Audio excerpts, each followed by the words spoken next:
ఈ దినవాక్య ధ్యానాంశం, నీ అడుగు ఇటువైపు.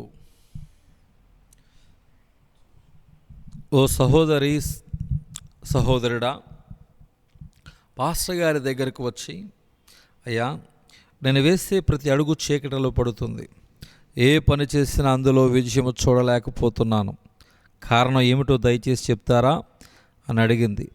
అప్పుడు ఆ పాస్టర్ గారమ్మ, నేను నీ కోసం దేవునికి ప్రార్థన చేసి మీ సమస్యకు కారణం ఏమిటో రేపు చెప్తానని మరుసటి రోజు కలవమని చెప్పి పంపించాడు. ఆ రోజు పాస్టర్ గారు ప్రార్థన చేసినప్పుడు ఆ సహోదరి కలిగి ఉన్న సమస్యకు కారణమేమిటో దేవుడు తెలియజేశాడు.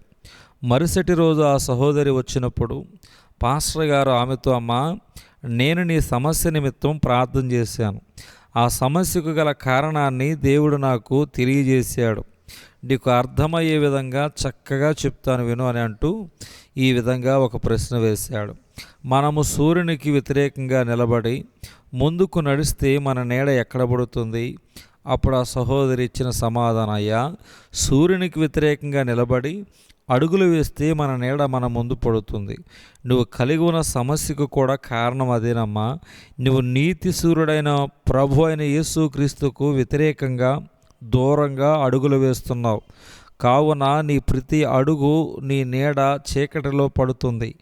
దేవునికి దగ్గరగా రావలసిన నీవు దినదినము ఆయనకు దూరంగా వెళ్తున్నావు. అదే సూర్యుని వైపు నీవు నడిచినచో నీ నీడ నీ వెనకకు పోతుంది, నీ కాళ్ళు వెలుగులో పడతాయి. ప్రియ చదువరి, సహోదరుడా, సహోదరుడా, దినదినము మీ జీవితము చీకటమయమవుతుందా? నువ్వు వేసే ప్రతి అడుగు చీకటిలో పడుతుందా? ఆ చీకటిలో పడుతున్న అడుగు వలన చిరాకు, కోపం వస్తుందా? ఎంత కష్టపడినా, ఎంత ప్రయాసపడినా ఏమీ సాధించలేక ఎందుకు పనికిరాని వానిగా మిగిలిపోతున్నానని నిరాశతో ఉన్నావా? ఎందుకలా జరుగుతుందంటే, దేవునికి దగ్గరగా జీవించవలసిన నీవు దేవునికి దూరంగా జీవిస్తున్నావు. దేవుని వైపుకు రావలసిన నీవు దేవునికి వ్యతిరేకంగా వెళుతున్నావు. ఇప్పుడు మీ సమస్యకు పరిష్కారం ఒకటే. దేవుడు సెలవిస్తున్నాడు, నా వైపుకు తిరుగుము, నేను నీ వైపుకు తిరుగుతాను. జకరియా గ్రంథం 1:3. దేవునికి వ్యతిరేకంగా దూరంగా వెళ్తున్న నీవు ఒక్కసారి ఆయన వైపుకు తిరిగితే చాలు, నీ సమస్యలకు పరిష్కారం దొరుకుతుంది. నువ్వు ఎప్పుడైతే దేవుని వైపుకు తిరుగుతావో అప్పుడు నీ నీడ చీకటి క్రియలు, పాపాలు, పాపపు అలవాట్లు వెనక్కి వెళ్ళిపోతాయి. మరియు నువ్వు వేసే ప్రతి అడుగు వెలుగులో పడుతుంది. 10 రకములు పాదములు మనం చూస్తే, వెలుగులో నడిచే పాదములు కీర్తన 119, 105 కనపడుతుంది. త్రొట్టెలిన పాదములు కీర్తన 17:5 చూస్తున్నాం. ఉన్నత స్థలములలో నడిచే పాదములు కీర్తన 18:33 చూస్తున్నాం.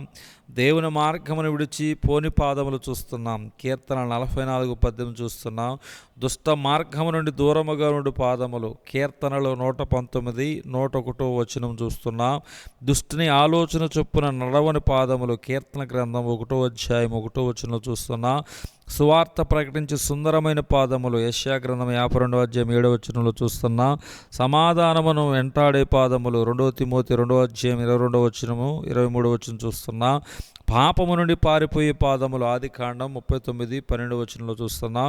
శత్రువును అనదొక్కే పాదములు కీర్తన 18:38, 39 చూస్తున్నాం. దేవుడి దిన వాక్య ధ్యానం దేవుడు దీవించునుగాక. ఆమేన్.